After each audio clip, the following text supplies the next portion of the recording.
திருச்சிற்றம்பலம். தென்னாடுடைய சிவனே போற்றி, எந்நாட்டவர்க்கும் இறைவா போற்றி. சிவனடியார்கள் திருக்கூட்ட அறக்கட்டளை பட்டுக்கோட்டை சார்பில் சிறப்பாக நடைபெற்று வருகின்ற சைவ சித்தாந்த வகுப்பில் இன்று சரியா சொல்லணும்னா இது கடந்த வகுப்பினுடைய நீட்சியாக இருக்கிறது. அது சிவஞான போதத்துல நிறைய சொல்ல வேண்டிய விஷயங்கள் விடுபட்டு போயிடுச்சு. இதை ஒரு தனி வகுப்பா போடலாம் என்று நமது ராஜ்மோகன் ஐயா அவர்கள் கேட்டாங்க. செய்யலாங்க ஐயா, நல்லா செய்வோம், எல்லாரும் ரொம்ப ஆர்வமா இருக்காங்க, செய்யுங்க அப்படின்னு சொல்லியிருந்தோம். அதுல அந்த இதெல்லாம் நான் முக்கியமா கொடுத்ததுகளை பேச முடியல. நான் அதை இதுகளையே பேசிட்டு விட்டாச்சு. அதனால அதை தனி வகுப்பாக வினை கொள்கை என்ற தலைப்பிலே பேசலாம்னு இருக்கேன் அப்படின்னு சொன்னாரு. அது உண்மையிலே எல்லாருமே நிறைய பேர் பாராட்டினாங்க. வினை கொள்கையை பேசுறீங்கன்னா நீங்க the core part of the சித்தாந்தத்தை பேசுறீங்கன்னு அர்த்தம். அது ரொம்ப அற்புதமான ஒரு பாயிண்ட். அது நல்லா எல்லாருக்கும் அதை புரிய வைங்க அப்படின்னு சொல்லி நம்முடைய அரங்காவலர் ஒருவர் கூட பேசி சொன்னார். நிறைய நல்லா இருக்கும் அப்படின்னு சொல்லிட்டு நிறைய விஷயங்களை நமக்காக படித்து கொண்டு வந்து நிறைய விஷயங்களை தரக்கூடிய ராஜ்மோகன் ஐயா இந்த விஷயத்திலையும் நிறைய நல்ல வித்தியாசமான, நாம் எல்லோரும் தெரிந்து கொள்ள வேண்டிய ஒரு அருமையான விளக்கத்தை தருவார் என்று நானும் எதிர்பார்க்கிறேன். உங்களைப் போல ஐயா அவர்களை இந்த நிகழ்ச்சியை தொடர்ந்து நடத்தி தருமாறு அன்போடு கேட்டுக்கொள்கிறேன். நன்றி, வணக்கம். சிவாய நம, சிவாய நம, சிவாய நம. எல்லாம் அல்ல அந்த அருணாச்சல பெருமானை, அருணாச்சல ஈஸ்வரனை வணங்கி இந்த நிகழ்ச்சியை எனக்கு நல்லபடியாக நடத்தி கொடுக்க வேண்டும் என்று ஒரு வேண்டுகோளை அவரிடத்திலே வைத்து இந்த நிகழ்ச்சியினை நான் இப்பொழுது தொடங்குகின்றேன். அனைவருக்கும், இந்த நிகழ்ச்சியில் கலந்து கொண்டிருக்கக்கூடிய அடியார் பெருமக்கள் அனைவருக்கும் என்னுடைய வணக்கம். மேலும் இந்த நிகழ்ச்சியை பட்டுக்கோட்டை சிவனடியார் திருக்கூட்ட அறக்கட்டளையினுடைய யூடியூப் சேனலான சைவ மரபு என்பதின் மூலமாக பார்க்க இருக்கின்ற அடியார் பெருமக்கள் அனைவருக்கும் இந்த நேரத்திலே என்னுடைய வணக்கத்தை தெரிவித்துக் கொள்கின்றேன். இன்று நாம் பார்க்க இருப்பது சைவ சித்தாந்தத்தினுடைய மிக மிக ஒரு முக்கியமான ஒரு வினை கோட்பாடு என்ற தலைப்பிலே வரக்கூடிய சைவ சித்தாந்தத்தின் ஆணிவேர் என்று கூட சொல்லலாம். அப்படிப்பட்ட முக்கியமான ஒரு சப்ஜெக்டை நாம் இன்று பார்க்க இருக்கின்றோம். இதிலே எனக்கு தெரிந்து சைவ சித்தாந்தத்தில் ஆரம்ப நிலையில் உள்ளவர்கள் பலர் வந்திருக்கின்றார்கள் என்பது எனக்கு புரிய வருகின்றது. அவர்கள் எல்லாம் இதை கவனித்து கேளுங்கள். உங்களுக்கு முழுவதுமாக சைவ சித்தாந்தம் புரியாமல் போனாலும் கூட ஓரளவு புரிய வரும் என்று நான் நம்புகின்றேன். நிகழ்ச்சியை இப்பொழுது தொடங்குகின்றோம். நன்றும் தீதும் பிறர் தர வாரா. இந்த ஒரு வார்த்தையில தீதும் நன்றும் பிறர் தர வாரா, நன்றும் தீதும் பிறர் தர வாரா, எப்படி வேணாலும் நீங்க வச்சுக்கீங்க. இது கணியன் பூங்கன்றனார் புறநானூறிலே சொல்லப்பட்டது. தீதும் நன்றும் பிறர் தர வாரா. இதனுடைய அர்த்தம் என்ன? ஒருவனுக்கு வாழ்க்கையிலே தீமை நடந்தாலும் சரி, அதே சமயத்தில் அவனுக்கு நல்ல விஷயங்கள் நடந்தாலும் சரி, அது அவனுக்கு அவன் செய்த வினையினால் மட்டும்தான் கிடைக்குமே ஒழிய மற்றவர்கள் செய்த வினையினால் கிடைக்குமா என்றால் நிச்சயமாக இல்லை என்பதை முதலில் நீங்கள் புரிந்து கொள்ள வேண்டும். ஒரு சிலர் சொல்வார்கள், தாய் தந்தையர் செய்த அந்த காரியத்தால் இந்த குழந்தைகள் எல்லாம் இப்ப நல்லா இருக்கிறாங்க. தாய் தந்தையர் செய்த அந்த கெட்ட விஷயங்களினால் இன்று இந்த குழந்தைகள் எல்லாம் பாதிக்கப்பட்டிருக்கிறார்கள் என்று சொல்வார்கள். ஆனால் அதை சைவ சித்தாந்தம் ஏற்பது இல்லை. அவரவர் செய்த வினையை அவரவர்களே அனுபவிக்க வேண்டும். இதுதான் சைவ சித்தாந்தத்தின் அடிப்படை. இதை பின்னால் வருகின்ற பொழுது நீங்கள் இதை கேள்விகளாக கேட்க அதற்குரிய பதிலை நான் ஒவ்வொன்றாக சொல்ல இருக்கின்றேன்.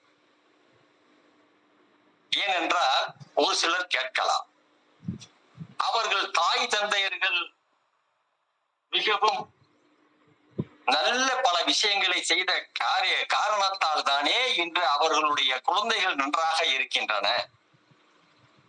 அவர்கள் செய்த கெடு பலன்கள் காரணமாகத்தானே இன்று இந்த குழந்தைகள் எல்லாம் கஷ்டத்தில் மிகவும் துன்பப்படுகின்றார்கள் என்று நீங்கள் நினைக்கலாம். நிச்சயமாக அது கிடையவே கிடையாது. அவரவர்கள் செய்த வினையை அவர்களே அனுபவிக்க வேண்டும். மற்றவங்க கொஞ்சம் மைக்க ஆஃப் பண்ணி வைங்க. நன்றி. யார ஆன் பண்ணி சைவ சித்தாந்தத்தினுடைய அடிப்படை நோக்கம், அடிப்படை கருத்து என்பதை நீங்கள் தெரிந்து கொள்ள வேண்டும். முதலில் சைவ சித்தாந்தம் வினை கோட்பாடு என்று வருகின்ற பொழுது சைவ சித்தாந்தம் என்ன சொல்கின்றது, ஏனைய மாற்று மதங்கள் என்ன சொல்கின்றது என்பதை நாம் முதலில் பார்ப்போம். ஏனைய மாற்று மதங்கள் என்று சொல்கின்ற பொழுது ஒரு இஸ்லாமையோ ஒரு கிறித்துவத்தையோ நாம் சொல்லி அதில் வேண்டத்தகாத சில விஷயங்கள் பதிவு செய்ய போய் அது பிரச்சனைக்கு ஆளாகுவதற்கு உரிய வாய்ப்பு இருக்கின்ற காரணத்தினால் மாற்று மதங்கள் இந்த வினை கோட்பாடை பற்றி என்ன சொல்கிறது என்பதை நாம் இங்கு விவாதிக்க வேண்டாம்.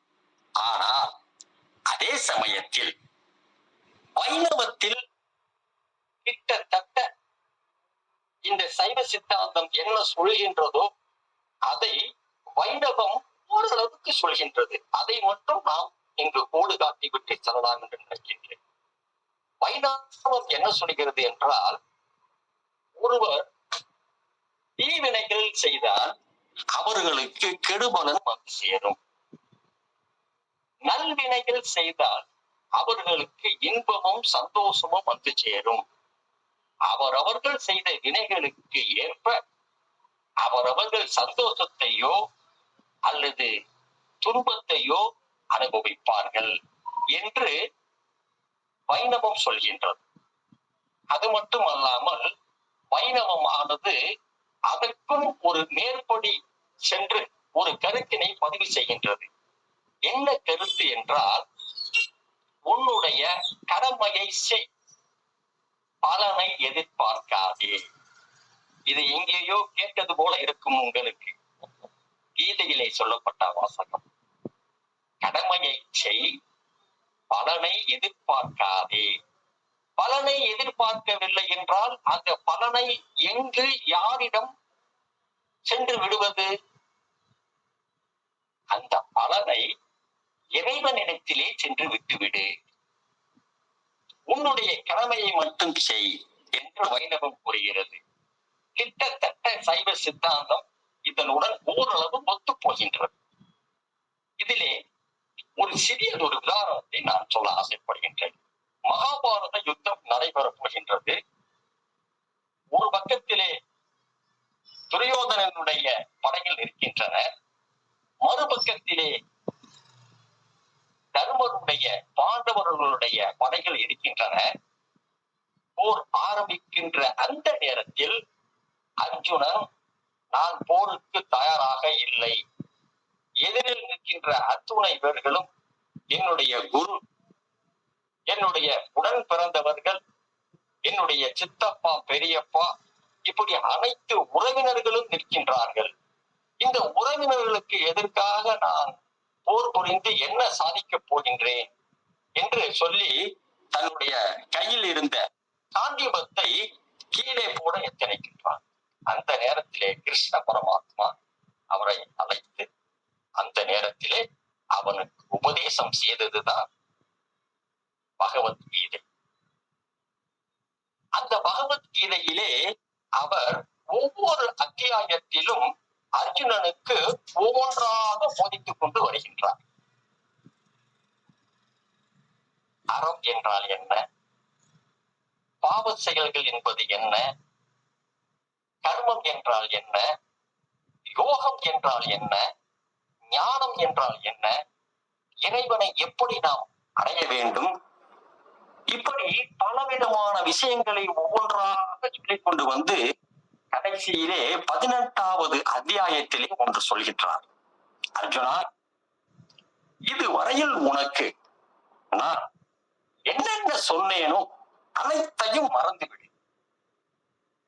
இப்பொழுது நான் சொல்வதை மட்டும் மனதிலே நிறுத்திக்கொள் என்று சொல்லி வைணவர்கள் இந்த ஸ்லோகத்தை சரம ஸ்லோகம் என்று சொல்வார்கள். சர்வ தர்மான் பரித்யஜ்ய மாமேகம் சரணம் பிரஜ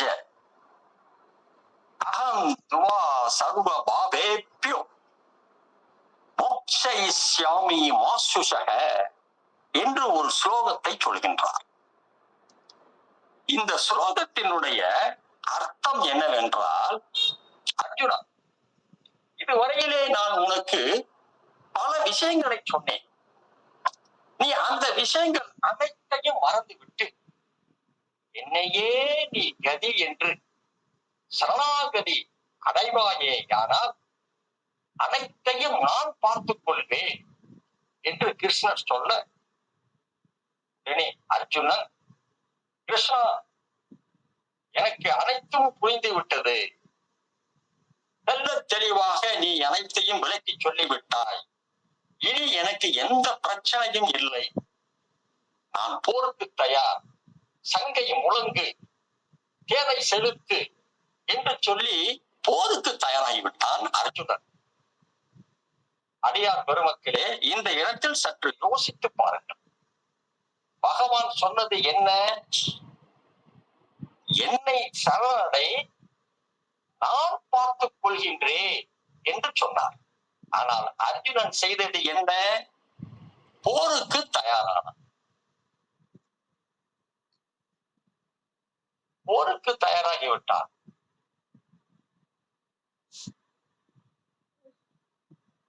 கிருஷ்ண பரமாத்மா சொன்னது, எதுவாக இருந்தாலும் யார் ஒருவர் இறைவனை சரணாகதி அடைகின்றார்களோ அவர்களுக்கு எந்த விதமான அவர்கள் செய்கின்ற வினைகளும் பயனை கொடுக்காது. அந்த பயனானது இறைவனை சென்றடையும்.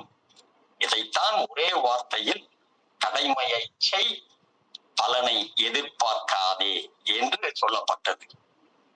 அப்படியே இப்பொழுது சைவ சித்தாந்தத்திற்கு வரும். சைவ சித்தாந்தம் என்ன சொல்கின்றது என்றால், ஒருவர் செய்கின்ற வினையானது அதற்கு உண்டான பலனானது அந்த ஒருவரே அனுபவிக்க வேண்டும். அது வேறு யாருக்கும் மாற்றி தரப்பட மாட்டார். இப்படி அவர்கள் செய்கின்ற வினைகளை 3 விதமாக சித்தாந்தம், சைவ சித்தாந்தம் சொல்கின்றது. ஒன்று சஞ்சிதம்.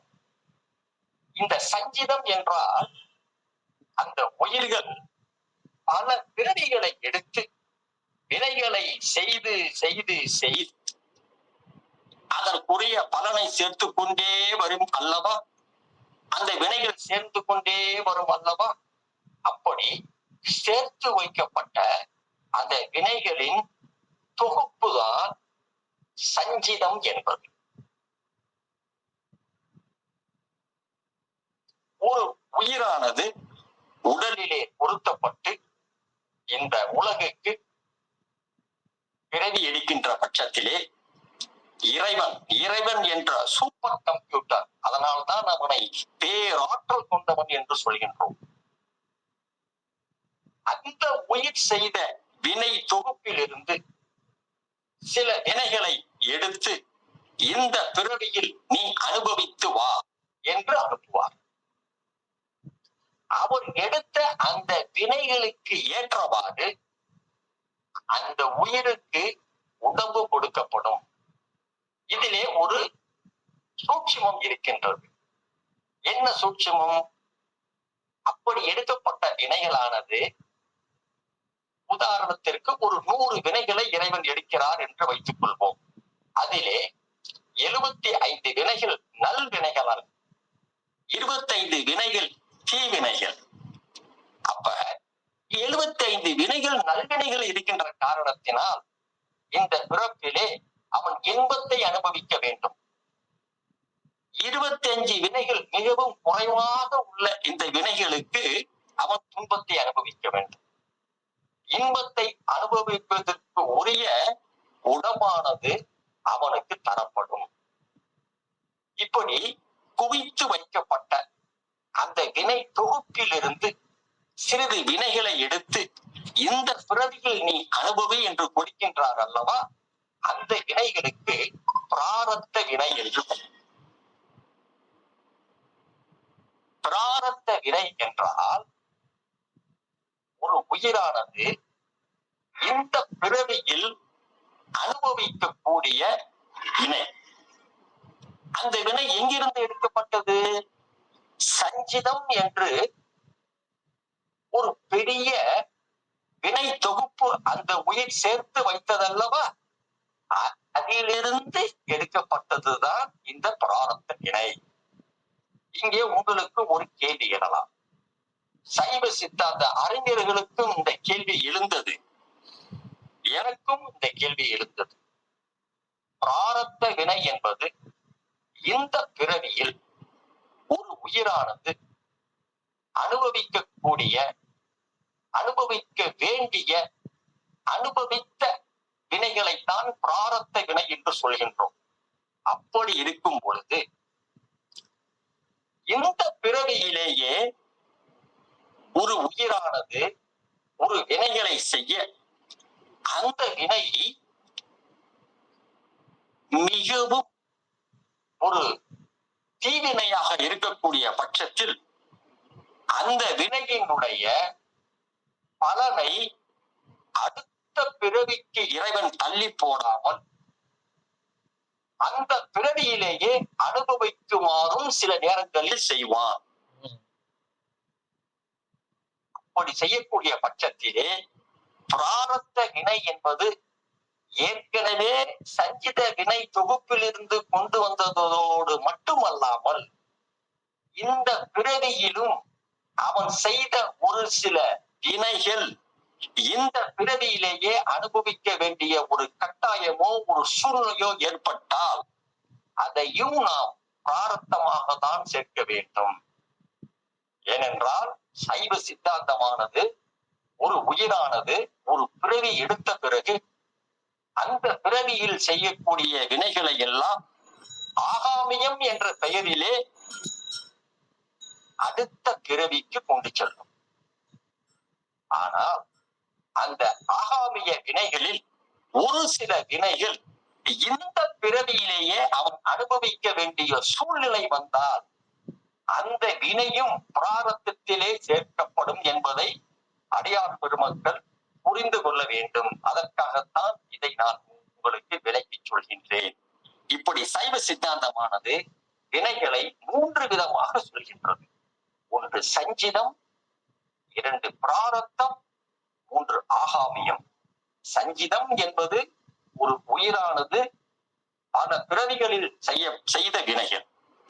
பிராரத்தம் என்பது இந்த பிறவியில் அந்த உயிர் அனுபவிக்க வேண்டிய வினைகளை இறைவன் சங்கீதத்திலிருந்து எடுத்து அந்த உயிருக்கு கொடுப்பான். ஆகாமியம் என்பது இந்த பிறவி எடுத்த பிறகு அந்த உயிரானது ஒரு சில வினைகளை செய்யும். அப்படி அந்த உயிரினால் செய்யப்பட்ட வினைகளை ஆகாமியம் என்ற பெயரிலே சங்கீதத்தோடு கொண்டு போய் சேர்க்கப்படும். இதுதான் சைவ சித்தாந்தம் சொல்கின்ற 3 விதமான வினைகள். இதிலே பிராயச்சித்த கர்மம், பிராயச்சித்த வினை என்று ஒன்று இருக்கின்றது. இந்த பிராயச்சித்த வினை என்னவென்றால், நாம் செய்யக்கூடிய புண்ணியங்களுக்கு புண்ணியங்களுக்கு தேவையில்லை பிராயச்சித்தம். நாம் செய்யக்கூடிய பாவங்களுக்கு பிராயச்சித்தம் தேடுவோமேயானால் அதற்கு சில வழிமுறைகள் இருக்கின்றன. நாம் பாவத்தை செய்துவிட்டு அதுக்கு பிராயச்சித்தத்தை தேடுவோம் என்று நினைத்தோமேயானால் அது தவறு. ஆர்வத்திலேயே நாம் எந்த பாவமும் செய்யாமல் இருப்பது மிகவும் புத்திசாலித்தனம். அப்படி இந்த பிராயச்சித்தத்தில் நாம் செய்யக்கூடிய பாவங்களுக்கு ஓரளவு விலக்கு, ஓரளவு நமக்கு பலன் கிடைக்கும், ஓரளவு கிடைக்கும். ஆனால் செய்த பாவத்திற்கு நிச்சயமாக நாம் தண்டனை அனுபவித்துத்தான் தீர வேண்டும். அதிலே திருவடி பிழை என்று சொல்லப்படுகின்றது. அந்த திருவடி பிழையை தவிர நாம் செய்த மற்ற பாவங்களுக்கு பிராயச்சித்தம் உண்டு. ஆனால் திருவடி பிழைக்கு கிடையாது. அப்படி அந்த திருவடி பிழை என்றால் என்னவென்றால், அடியார்களை மனம் புண்படுவது போல் நடந்து கொள்வது, அடியார்களுடைய மனம் துன்பப்படுவது போல் நடந்து கொள்வது, அடியார்களுக்கு செய்யப்படுகின்ற துன்பங்கள். அடுத்தது, நமக்கு இப்பேற்பட்ட ஒரு பிறவியை கொடுத்து இப்பேற்பட்ட ஒரு வாழ்க்கையை கொடுத்த அந்த இறைவனுடைய நன்றியை மறப்பது. இது திருவடி பிழை என்று சொல்லப்படுகின்றது. இந்த திருவடி பிழைக்கு பிராயச்சித்தம் கிடையாது. இவ்வளவுதான் சைவ சித்தாந்தமானது வினை கோட்பாட்டிலே சொல்லப்படுவது. இப்பொழுது நாம் முக்கியமான இடத்திற்கு வருகின்றோம். ஐயா, அவர் மிகவும் நல்லவராயிற்றே, யாருக்கும் எந்த கெடுதலும் நினைக்கவில்லையே, ஆனால் இப்படி கஷ்டப்படுகின்றாரே, ஏன் அவனுக்கு இறைவன் இவ்வளவு சோதனைகளை கொடுக்கின்றார் என்று ஒரு கேள்வியை கேட்கும் பட்சத்தில் சைவ சித்தாந்தம் அதற்கு என்ன சொல்கின்றது என்பதை நீங்கள் தெரிந்து கொள்ள வேண்டும். பல பிறப்புகள் எடுத்ததல்லவா அந்த உயிர். எந்த பிறவியிலே அவர் மிகவும் நல்லவராகவும் அடுத்தவர்களுக்கு உதவி செய்யக்கூடிய ஒரு மனப்பான்மை உடையவராகவும் அனைவர் மேலும் அன்பு காட்டுபவராகவும் அவர் இருக்கலாம். ஆனால் தன்னுடைய முற்பிறவிகளிலே செய்த சில தீவினைகளின் காரணமாக அவருக்கு அந்த தீவினை பயனை, அதனுடைய பலனானது அவருக்கு வந்து சேரும். அந்த பலனை இறைவனே கொண்டு வந்து அந்த உயிருக்கு சேர்ப்பான். அப்படி அந்த தீவினை பலன்களை எல்லாம் தீர்த்த பிறகு இறைவன் மீதம் இருக்கின்ற அந்த தீவினைகளை தான் தன்னுடைய அருள் மூலமாக அதனை ஒன்றுமில்லாமல் செய்து தன்னுடைய திருப்படியை நோக்கி அந்த உயிரை வரும்படி செய்யக்கூடிய அந்த ஒரு செயல்தான் நல்லவர்களுக்கு துன்பங்களும் கெடுதல்களும் நிகழக்கூடிய நிகழ்ச்சி. ஆகவே அடியார் பெருமக்களே, நல்லவர்கள் கஷ்டப்படுகிறார்கள் என்றால், நல்லவர்கள் துன்பப்படுகிறார்கள் என்றால் இறைவன் அவர்களை நெருங்கிவிட்டான் என்று அர்த்தம். அவர்களுடைய தீவினைகளை எல்லாம் மாய்த்து அவர்களால் தாங்க முடியும், அவர்களால் ஏற்றுக்கொள்ள முடியும் என்ற தீவினைகளை அவர்களுக்கு அளித்து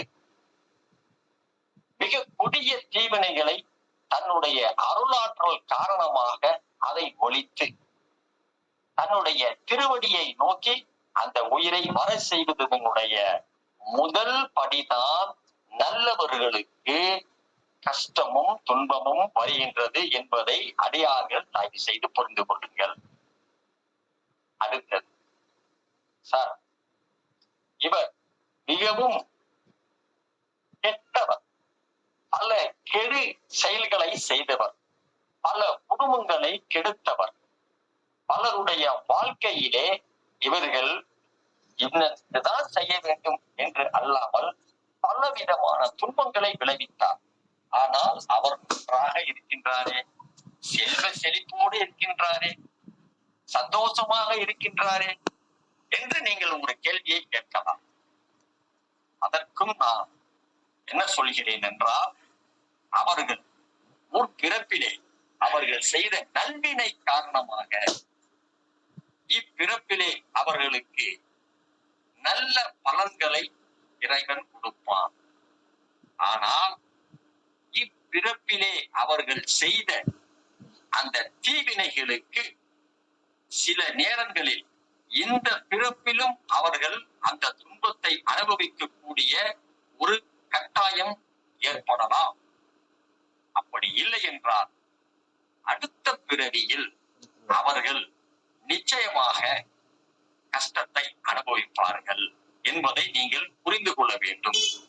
அதோடு மட்டுமானாமல் ஒரு சிலர் பார்க்கின்ற பொழுது வெளி தோற்றத்திலே மிகவும் சந்தோஷமாக இருப்பது போல தெரியும். ஆனால் உள்ளே அவர்கள் மனது படுகின்ற வேதனையை உங்களால் பார்க்க முடியாது. இறைவன் அதுபோலவும் சிலருக்கு செய்வார். இதை நீங்கள் தெரிந்து கொள்ள வேண்டும்.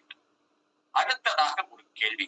சரி ஐயா, இப்படி இருக்கின்ற பொழுது இறைவன் தானே இந்த உயிர்களை உடம்பிலே பொருத்தி பிறவி எடுக்க வைக்கின்றான். அப்படி பிறவிகள் எடுக்கின்ற பொழுது எல்லா உயிரையும் நல்லவர்களாகவே படைத்து விட வேண்டியது தானே. எதற்காக வேண்டி அவர்கள் தீய செயல்களை செய்வதற்கு போல தீய செயல்களை செய்து தீவினைகளை ஏற்றுக்கொள்வது போல தீவினைகளை சம்பாதிப்பது போல ஏன் நடக்கின்றது? எல்லாரையும் நல்லவர்களாகவே படைத்து விட வேண்டியது தானே என்ற ஒரு கேள்வி உங்களுடைய மனதிலே எழலாம். அதற்கு சைவ சித்தாந்தம் கூறுகின்ற விளக்கத்தை தயவு செய்து நீங்கள் உற்று கவனியுங்கள்.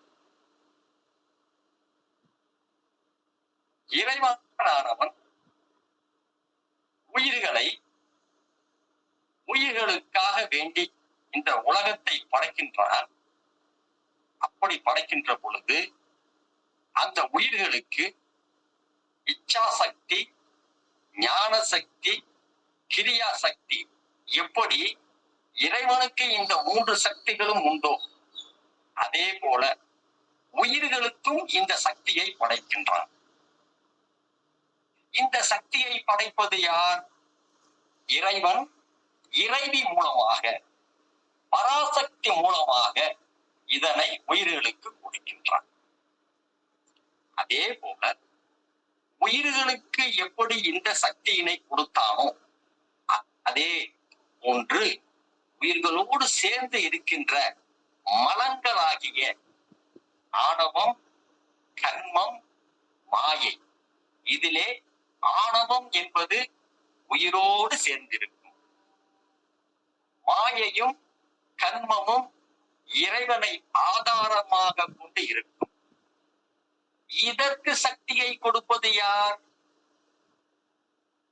அதுவும் இறைவன் தானே. எப்படி கொடுக்கின்றான்? ஆதிசக்தியின் மூலமாக, பராசக்தி என்று சொல்லப்படுகின்ற ஆதிசக்தியின் மூலமாக திரேதான சக்தியை கொடுக்கின்றான் ஆணவ மலத்திற்கு. அப்பொழுது அப்படி என்றால் இறைவன்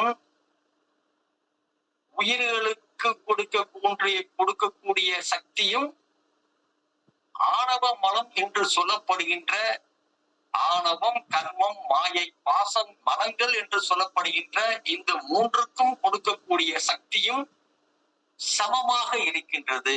ஆகவேதான் இறைவனை நடுநிலைமையன் என்று சொல்கின்றோம். அவன் இயற்கை உணர்வினன். இயற்கைக்கு மாறாக எதுவும் செய்ய மாட்டான். உயிருக்கும் சக்தியை கொடுப்பான், அதே சமயத்திலே மனங்களுக்கும் சக்தியை கொடுப்பான். மனங்களுக்கு கொடுக்கப்படுகின்ற அந்த சக்தியைத்தான் நாம் திரேதான சக்தி என்று அழைக்கின்றோம்.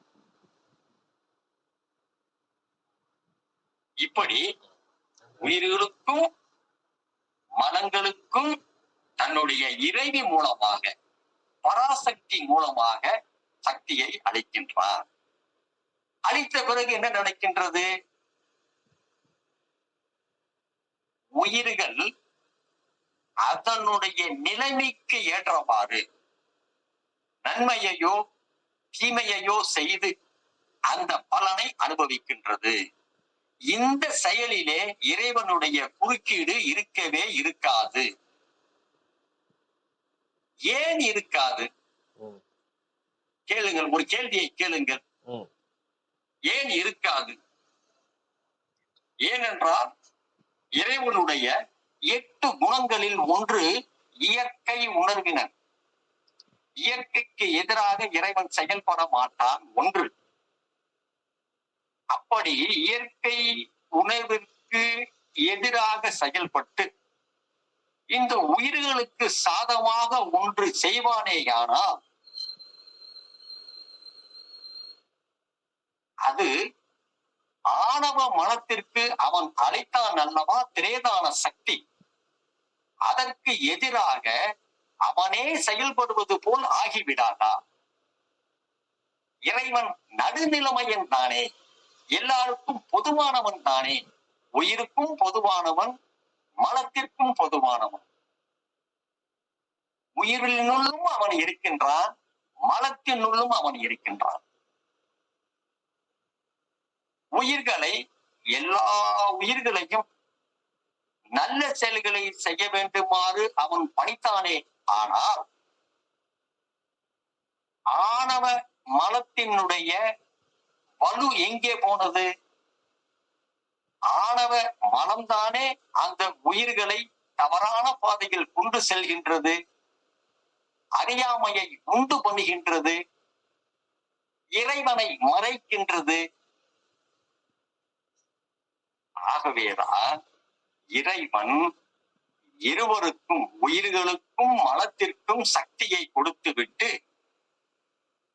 தான் அமைதியாக இருப்பார். எந்த உயிர்கள் நல்வினை செய்கின்றது, எந்த உயிர்கள் தீவினை செய்கின்றது என்பதை பார்த்து அதற்கு தகுந்தாற் போல அவர்களுக்கு பலனை கொடுப்பான். ஆகவேதான் இறைவன் படைக்கின்ற பொழுது அனைவரையும் நல்லவர்களாக படைக்க முடியாது என்பதை அடியார்கள் தெரிந்து கொள்ள வேண்டும். இப்பொழுது அடுத்த ஒரு முக்கியமான ஒரு நிகழ்வுக்கு நாம் வருகின்றோம். இந்த பிரபஞ்சத்திலே அனாதியிலே எந்த செயல் முதலில் நடைபெற்றது? இறைவன் இருக்கின்றான், உயிர்கள் இருக்கின்றது, மனம் என்று சொல்லப்படுகின்ற ஆணவம், கன்மம், மாயை இருக்கின்றது. சரி, அனாதியில் முதலில் எந்த ஒரு செயல் நடைபெற்று இருக்கும்? அந்த செயல் யாரால் செய்யப்பட்டு இருக்கும்? இந்த கேள்வியினை தற்பொழுது அடியார்களுக்கு மத்தியிலே வைக்கின்றேன். இந்த கேள்விக்கு பதில் தெரிந்தவர்கள் எல்லோரும் மைக்கை ஆன் பண்ண வேண்டாம். நான் கேட்ட கேள்வியை தயவு செய்து புரிந்து கொள்ளுங்கள். அனாதியில் எந்த ஒரு செயல் முதலில் நடைபெற்று இருக்கும்? அந்த செயலை யார் செய்து இருப்பார்கள் என்ற ஒரு கேள்வியினை இப்பொழுது நான் அடியார்களுக்கு மத்தியில் வைக்கின்றேன். தெரிந்தவர்கள் கை உயர்த்தும் அந்த சிம்பலை போடுங்கள். சரவணன் ஐயா அவர்கள் உங்களுக்கு அனுமதி அளிப்பார்கள், சொல்லலாம். ஒருவேளை யாருக்கும் தெரியவில்லை என்றால் அமைதி காத்து விடலாம். அடுத்ததாக நாம் வகுப்பை தொடங்குவோம். சரவணன் ஐயா யாரு கையை உயர்த்திருக்கிறார்களோ அவர்களுக்கு அனுமதி கொடுங்கள். திரும்பவும் இந்த கேள்வியை சொல்லி விடுகின்றேன். அனாதியில் எந்த ஒரு செயல் முதலில் நடந்து இருக்கும்? எஸ் கலைவாணி அப்படின்றவங்க கை உயர்த்திருக்காங்க. அந்த செயலை யார் செய்திருப்பார்கள்? இதுதான் கேள்வி. எஸ் கலைவாணின்றவங்க கை உயர்த்திருக்காங்க, அவங்க பேசட்டும். சுருக்கமாக சொல்லுங்கம்மா. உயிர்களுக்கு இச்சித்தல் தன்மை கொடுத்திருக்கிறதுனால அந்த இச்சித்தல் மூலமாக ஆணவத்தை, ஏன்னா அது அருகில் இருக்கக்கூடிய இறைவன் மிகப்பெரிய பேரொளின்றதுனால அதனோட கண்ணுக்கு அது புலப்படாது. அதனால அது ஆணவத்து, அது கவர்ச்சி பொருளா இருக்கிறதுனால அது இச்சித்தல் தன்மையால ஆணவத்தை பற்றி இருக்கும். அதுதான் முதல் செயலாக. நன்றிமா. இப்பொழுது அம்மா அவர்கள் சொன்னது என்ன என்றால், முதல் செயலை உயிர்கள் செய்து இருக்கும். அந்த உயிர்கள் என்ன செயலை செய்தது என்றால் ஆணவத்தை விரும்பியது. அம்மா நீங்கள் சொன்னது சரிதானே? நான் இந்த ரெண்டு தானே சொன்னீங்க? ஆமாங்க. சரி, வேறு கருத்துக்கள்? அடுத்தது யாரும் கையை எடுத்திருக்காங்களே. இந்த வரேன் வெற்றி செல்வி அம்மா. சுருக்கமா கரெக்டா 2 பாயிண்ட் தான் சொல்லணும். யாரு அந்த முதல் செயலை செய்தார்கள் அதை மட்டும் நீங்க சொல்லணும். உயிர்கள் ஆணவ மனத்தோட கூடி இருக்கு. அதனால இறைவன் முதல்ல இறைவன் தான் சூக்கும உடம்ப எல்லா உயிர்களுக்கும் கொடுக்குறாரு. பாயிண்ட் சொல்லுங்க. இந்த அம்மா கலைவாணி அம்மா கரெக்டா சொன்னாங்க இல்லையா, அதே மாதிரியே சொல்லுங்க. முதல் செயல் என்ன செயல் செய்யப்பட்டது, யாரால் செய்யப்பட்டது? முதல் செயல் யார் செஞ்சாங்க, என்ன செஞ்சாங்க? இறைவன் சூக்கும உடல் கொடுத்தார் அப்படின்னு சொல்றாங்க. ஆமா, நீங்க அதான் சொல்றீங்களா? ஆமாங்கம்மா. ஆமாங்கய்யா.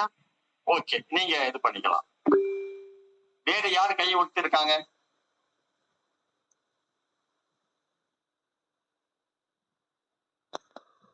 ஐயா நான் வயசிருக்கேன் ஐயா.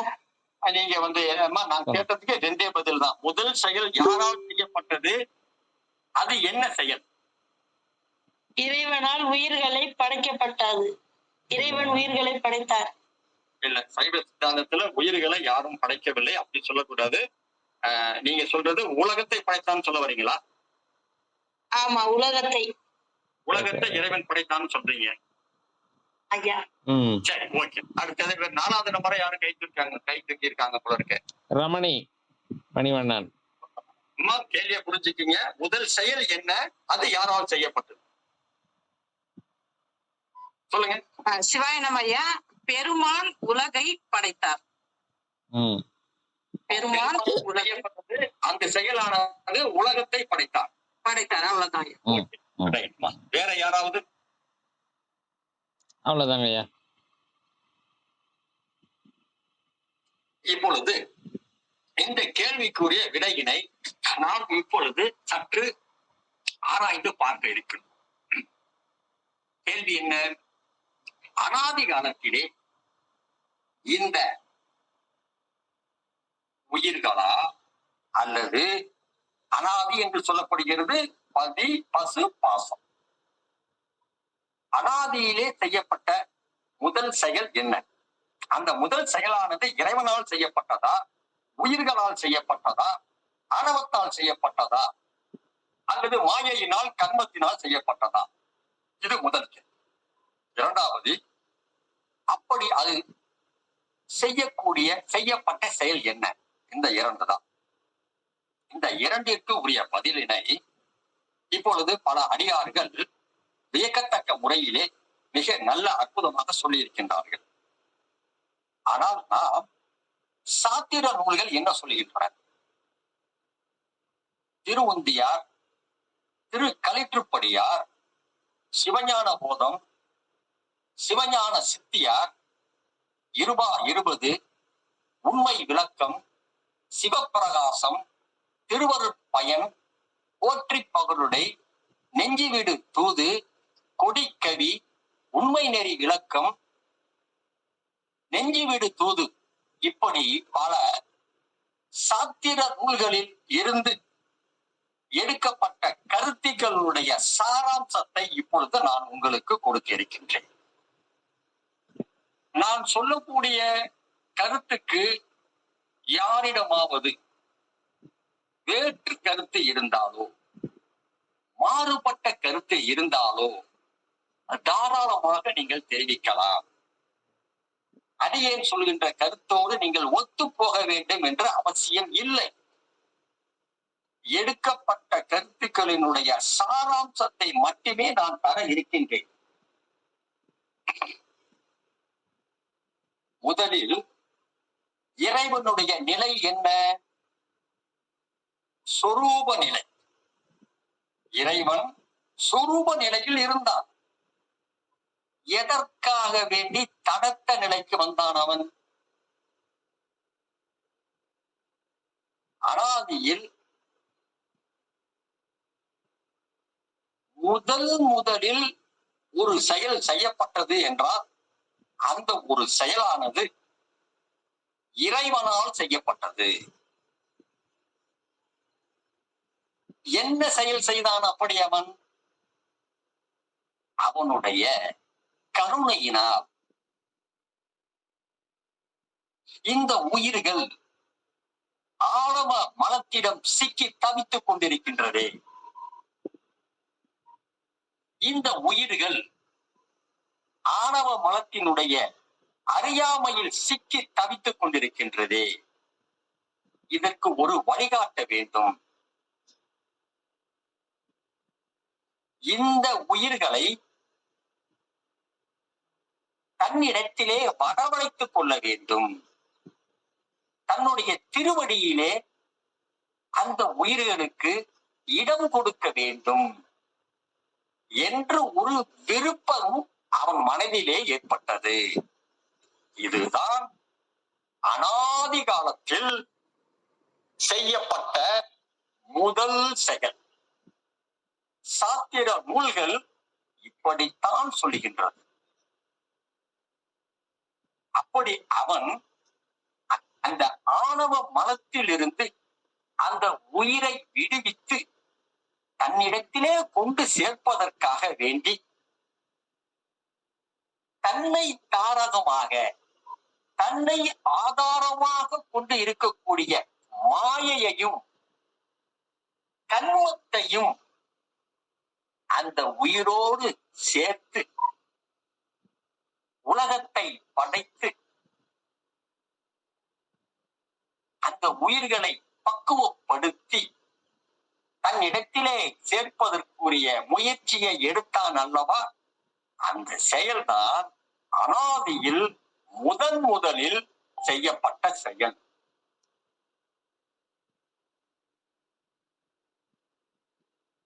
இதிலே யாருக்காவது எந்த கருத்து வேறுபாடு இருந்தாலும் தாராளமாக திரும்ப என்னுடன் கேட்கலாம். ஐயா, நீங்கள் இப்படி சொல்கிறீர்களே, இது இப்படி அல்லவா, இது அப்படி அல்லவா என்று கேட்க கேட்க உங்களுக்கு விளக்கம் நான் கொடுத்து கொண்டே இருப்பேன்.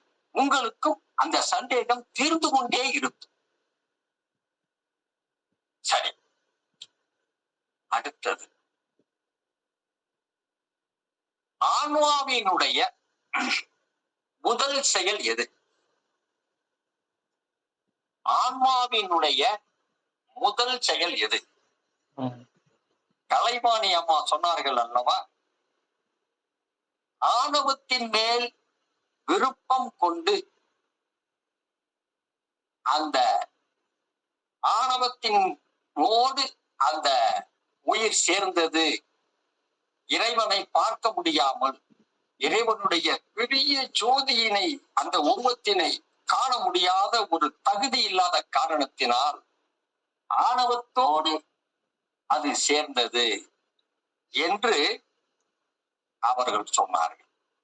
சரி, அதற்கு சாத்திர நூல்கள் என்ன சொல்கின்றன? ஆணவத்தோடு அந்த உயிர் சேருமேயானால், அதற்கு விருப்பம் என்று ஒன்று இருக்குமேயானால், ஆணவத்தினுடைய அறியாமையில் தானே அந்த உயிர்கள் மூழ்கி கிடந்தது. ம். அதற்கு எங்கிருந்து அந்த விருப்பம் வந்திருக்க வேண்டும்? அனாதி கேவலத்தில் அல்லவா அந்த உயிர்கள் இருந்தது. ஆணவத்தினுடைய பிடியில் அல்லவா சிக்கி அறியாமையில் இருந்தது. அப்படிப்பட்ட அந்த உயிருக்கு விருப்பம், ஆணவத்தின் மேல் விருப்பம், அந்த ஒரு வினை எப்படி வந்திருக்க முடியும்? இதை சாத்திர நூல்கள் கேட்கின்றன. ஆணவத்தில் மூழ்கி கிடக்கின்ற பொழுது அந்த உயிருக்கு அறிவு இருக்காது. இறைவனை மறத்தல், இறைவனை மறத்தல் என்ற குணம் இருக்காது. ஏனென்றால் அது ஆணவத்தில் மூழ்கி கிடந்தது. உயிரினுடைய பண்பு என்ன? அறிவித்தால் அறியக்கூடியதுதான் உயிர். யாராவது ஒருவர் அதற்கு அறிவிக்க வேண்டும். உயிரே, இது இறைவன், இது கிட்ட நீ சென்றேயானால் உன்னால் அந்த ஜோதிமயமான அந்த ரூபத்தை பார்ப்பதற்கு உனக்கு தகுதி இல்லை. ஆகவே இந்த ஆணவத்திடம் சென்று சேர் என்று யாராவது ஒருவர் அங்கு அந்த உயிருக்கு அறிவுரை சொன்னார்களா? ஏனென்றால் அறிவித்தால் மட்டுமே அறியக்கூடியதுதானே அந்த உயிர். அப்படி இருக்க எப்படி அது ஆணவத்திடம் சென்றது என்று நாம் சொல்ல முடியும்? ஆணவத்தின் மேல் விருப்பம் கொண்டது என்று நாம் எப்படி சொல்ல முடியும்? சொல்ல முடியாது அல்லவா? இதை சற்று நீங்கள் சிந்தித்து பார்க்க வேண்டும். அப்படி என்றால் இதை கலைவாணி அம்மா சொல்லவில்லை, வேறொரு சித்தாந்த அறிஞர் ஒருவர் சொல்கின்றார்.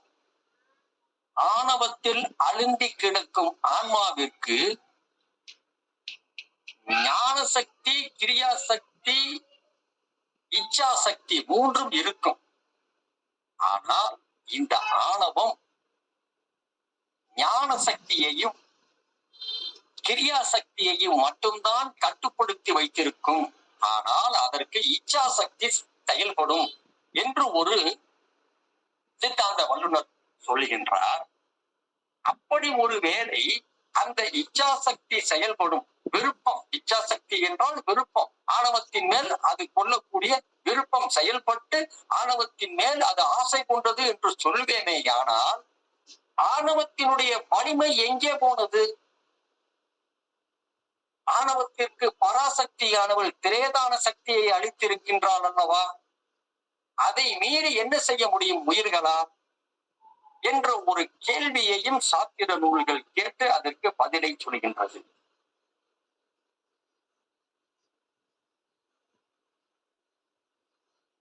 போகத்தை அனுபவிக்க வேண்டும் என்று அந்த உயிர்கள் நினைக்கின்ற பொழுது,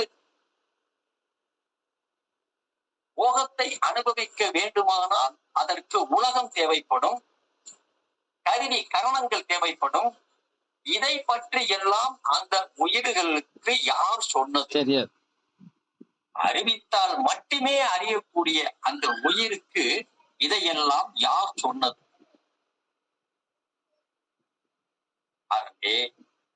அனாதியில் முதல் செயல் விருப்பம், இறைவனுடைய விருப்பம் தான் முதல் செயல். அதுவும் எதற்கு?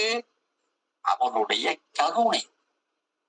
இந்த உயிர்களை நல்வழிப்படுத்தி ஆணவ மலத்தில் இருந்து பிரித்து கொண்டு வந்து தன்னுடைய திருவடியில் சேர்க்க வேண்டும் என்பதுதான் வினை, முதல் வினை, அனாதி வினை என்பதை அடியார் பெருமக்கள் புரிந்து கொள்ள வேண்டும். இதிலே மாற்று கருத்து உள்ளவர்கள் இப்பொழுது எனக்கு நான் நேரம் கொடுக்கின்றேன், கேள்வியினை கேட்கலாம். சிற்றம்பலம் ஐயா வணக்கம். என்னுடைய புரிதலை வைக்கிறேன் நானு. அதாவது இச்சாசக்தி, கிரியாசக்தி, ஞானசக்தி அப்படிங்கிற அந்த 3ஐயும் சிவபெருமான் தான் தருகிறார் அப்படிங்கிறது என்னுடைய புரிதலாக இருக்கிறது. அம்மா கலைவாணி அம்மா சொன்ன இல்ல வரேன் முடிச்சிடுறேன் நானு. அவங்க சொன்ன மாதிரி ஆணவத்தை பிடித்துக்கொண்டு ஆன்மா கிடந்தது என்பது உண்மை. அது எப்படின்னா விரும்பி எல்லாம் பிடிக்கல. ஒரு இருட்டு அறையில எங்கேயாவது இது பண்ணா தடுமாறி விட்டு விழுந்துருவோம், எதுலயாவது போய் இடிச்சுக்குவோம்னு சொல்லிட்டு கப்புன்னு ஒன்ன பிடிக்கிறாங்க. அது என்னன்னு பாத்தீங்கன்னா பாம்பு. தெரியாது அது. அது பாம்புன்னே தெரியாம அவங்க கையில கிடைச்சது அதுதான். இது பாம்பு நம்மள கடிச்சிரும்னே தெரியாம அதை பிடிச்சுக்கிட்டாங்க. அந்த மாதிரி இருட்டறையில் இருந்த குருடன் போல அந்த ஆன்மாவானது அறியாமை இருட்டுக்குள்ள இருக்கும்போது அந்த அறியாமையே தன்னை அறியாமல் பிடித்து கொண்டது. அது விரும்பி பிடிக்கல. இதை விட்டா நமக்கு வேற வழி இல்லை. எதையாவது ஒண்ணு பிடிச்சுக்கணும். அதுக்கு கிடைச்சது அதுதான். அதனால அதை பிடிச்சுக்கிடுச்சது. இது என்னுடைய ஒரு புரிதல். 2வது, சிவபெருமானுடைய இச்சாசக்தி, கிரியாசக்தி, ஞானசக்தியில பாத்தீங்கன்னா முதலில் செயல்படுவது ஞானம். அவனுடைய அந்த 8 குணங்களிலே முற்றும் உணர்தல் என்கிற அந்த ஞான சக்தியின் அடிப்படையிலே அவன் இது அறிவில்லாத பொருள், அதை உணர்கிறான். ரைட், அதை விட்டுறலாம். அதை பத்தி ஒன்றும் கவலைப்பட வேண்டியதில்லை. இது அறிவுடைய பொருள். ஆனால் இதனுடைய அறிவை அந்த இது ஆணவமாகிய மலம் மறைக்கிறது அப்படிங்கிறதுனால அது உள்ளர கடந்து துன்பப்பட்டு கொண்டிருக்கிறது. நீங்க சொன்னீங்கல்ல, அதுக்கு அந்த இச்சாசக்தின்னு ஒண்ணு வந்ததுன்னு சொல்லிட்டு, அதை நான் எப்படி புரிஞ்சுக்கிறேன்னா, அதுக்கு அறிவு இருப்பதனால நம்ம என்னமோ என்ன பண்றோம்னு தெரியல, எப்படி வெளியில வரணும்னே தெரியல, முதல்ல இருட்டுக்குள்ள இருக்கோம்னு தெரியல, தெரியாத மாதிரி ஒரு சின்ன பிறந்த குழந்தைக்கு இருக்கக்கூடிய ஒரு நிலையில அது இருக்குதுங்கிறது அடியனுடைய புரிதலாக இருக்கிறது. ஓகே, அதை அப்படியே வச்சுக்குவோம். இப்ப நான் சுருக்கமா சொல்லிடுறேன் நானு. அப்போ என்ன பண்றாருன்னா, முதலிலே இவருடைய ஞான சக்தியானது செயல்படுகிறது. அது செயல்பட்ட உடனே அறிவினுடைய தன்மை என்ன அப்படின்னா துன்பத்தை நீக்குதல்.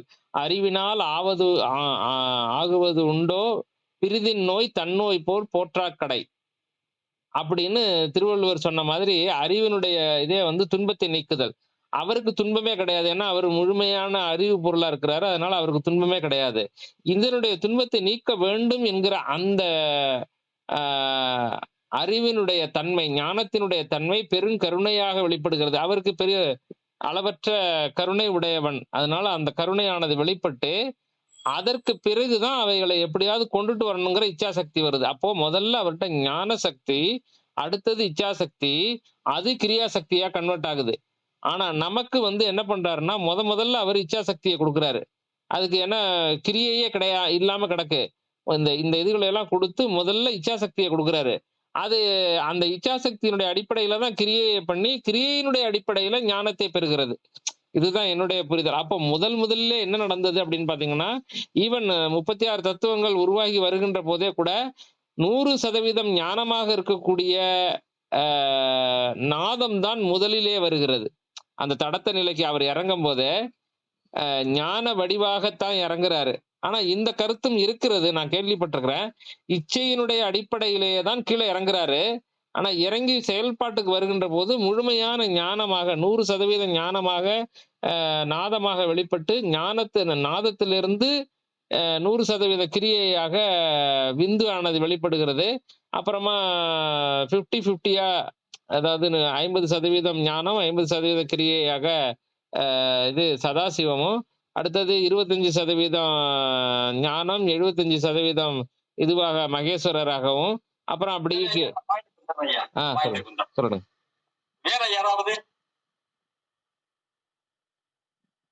வேறு யாராவது மாற்று கருத்துக்கள்? சரி, ஐயா அவர்கள் மிக அற்புதமான ஒரு கேள்வியினை எழுப்பியிருக்கின்றார்கள்.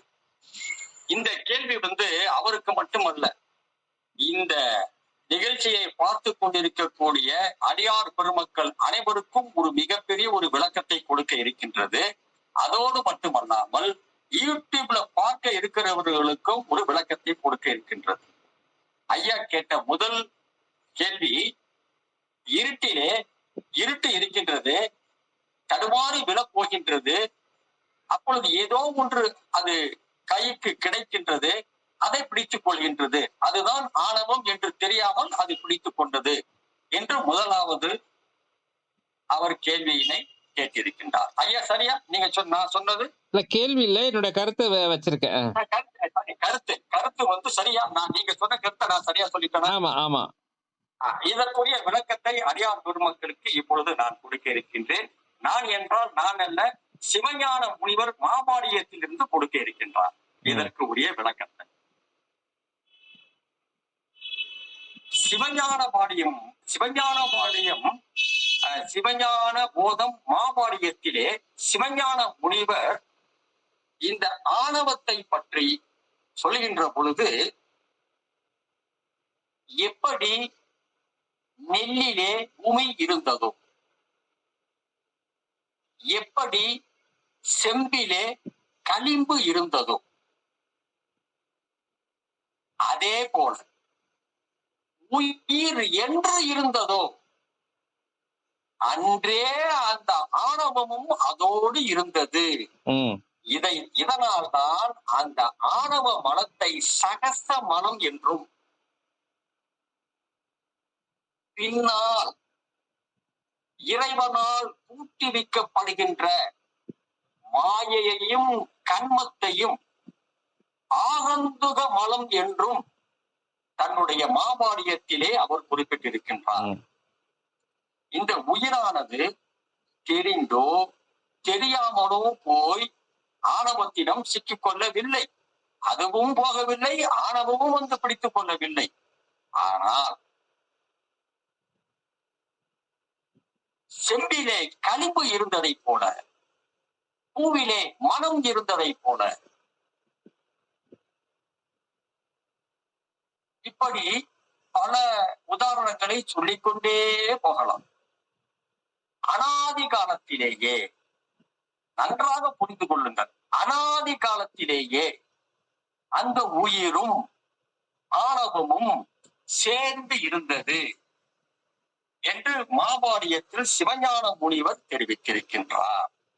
ஆகவே உயிரானது ஆணவத்திடம் சென்று சிக்கிக் கொள்ளவும் இல்லை, ஆணவமும் இந்த உயிரை பிடித்துக் கொள்ளவில்லை. ஐயா அவர்களுடைய கேள்விக்கு, ஐயா அவர்களுடைய கருத்திற்கு முதல் கருத்திற்கு விளக்கம். முதல் கருத்து. இரண்டாவது கருத்து என்ன சொன்னார் என்றால், இச்சா சக்தி. இப்பொழுது இதிலே கிட்டத்தட்ட ஒரு 27-30 அடியார் பெருமக்கள் இருக்கின்றீர்கள், சைவ சித்தாந்தத்தை படித்திருப்பீர்கள். இதிலே வித்யா தத்துவம் என்று ஒன்று வருகின்றது.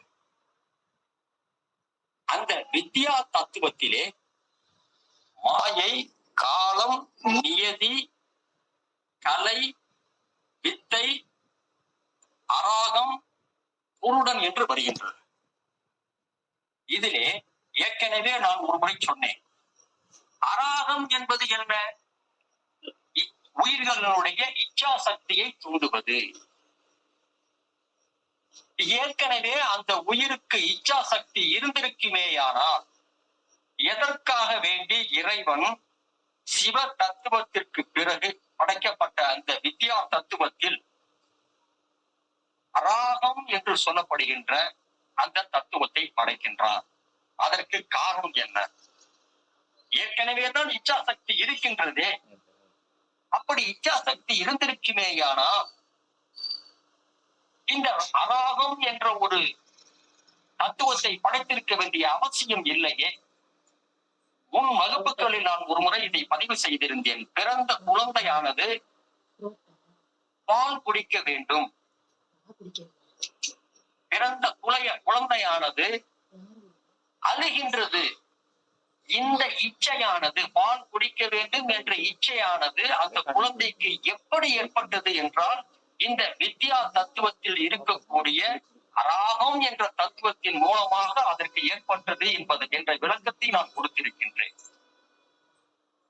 ஆகவே இச்சா சக்தியானது உயிர்களிடத்திலே அந்த நிலையில், எந்த நிலையில்? அனாதி கேவல நிலையில் செயல்படாது என்பது அடியேனுடைய அருமையான கருத்து. இதைத்தான் மாபாடியத்தில் சிவஞான முனிவரும் பதிவு செய்திருக்கின்றார். ஒருவேளை உங்களுக்கு இந்த பதிலுக்கு ஏற்புடையது ஏற்புடையது இல்லாத பட்சத்தில் இன்னமும் நீங்கள் கேட்பீர்களேயானால் நான் அதற்குரிய பதிலை அருணாச்சல ஈஸ்வரனுடைய அருள் காரணமாக கொடுக்க தயாராக இருக்கின்றேன். வேறு யாருக்காவது ஏற்புடையதாக இல்லாமல் இருந்தால் தயவு செய்து சொல்லணும். ஏன்னால் அடுத்த ஒரு முக்கியமான சாப்டர் வரப்போறோம். ஆதி உருவம் புனர் உற்பவம். குழந்தைராஜ் ஐயா அதான் சொல்ல வர்றார். சொல்லலாம். ஐயா வணக்கம். ஐயா சிவாய நம. வணக்கம் ஐயா. நல்ல அருமையா சொல்லிக்கிட்டு இருக்கீங்க. நல்ல கருத்து தான். நீங்க மாபாடியத்தை பேஸ் பண்ணி சொல்லையில நாங்க உங்களுக்கு என்ன எதிர்வினையாற்ற போறோம், அதெல்லாம் ஒண்ணும் இல்ல. அதாவது ஆணவம்ங்கிறது அனாதி, அது உயிரோட இருக்கும். அது மெலியும் மொழியா சுத்தமா நீங்காது. அதுதான் அடிப்படை தத்துவம். நீங்க சொல்றது கரெக்ட் தான். இறைவன் அதாவது புரோதான சக்தியின் மூலமாக அந்த ஒரு பக்குவ நிலை கொண்டு வர்றதுக்கு செயல்களை உருவாக்கி அதை கொஞ்சம் கொஞ்சமா இதுல கொண்டு வரணும். அதான் பேசிக்கா தான். அதுல சொல்வது போல ஆணவமானது மாபாடியத்திலே மிக அழகான முறையில் சிவஞான முனிவர் சொல்வது என்னவென்றால், புட்டி நிலையிலும் கூட ஆணவம் வலுவிழந்து இருக்குமே ஒழிய அது அழியாது. இந்த கருத்தை தான் குழந்தைவேல் ஐயா குழந்தைராஜ் ஐயா அவர்கள் சொல்லியிருக்கின்றார்கள். இதைத்தான் மாபாட்டமும் சொல்கிறேன். அதாவது இப்ப ஆன்மா அடைகிற நிலையை நம்ம சொல்லையில உங்களுக்கு ஜீவன் முக்தர், அதாவது முக்தி நிலை இருக்கு பாருங்க. அதுல சாயுட்சிய நிலை, மாணிக்கவாசக பெருமான் மாதிரி சாயுட்சிய நிலை போவையில தான் இரண்டரை கலப்பாங்க. பாக்கி இப்போ திருநாவுக்கரசர் சிவங்கள்லாம் திரும்ப பிறப்புக்கு வரையிலேயே அந்த ஆணவம் இருக்கு, அது வெளித்திருக்கும்.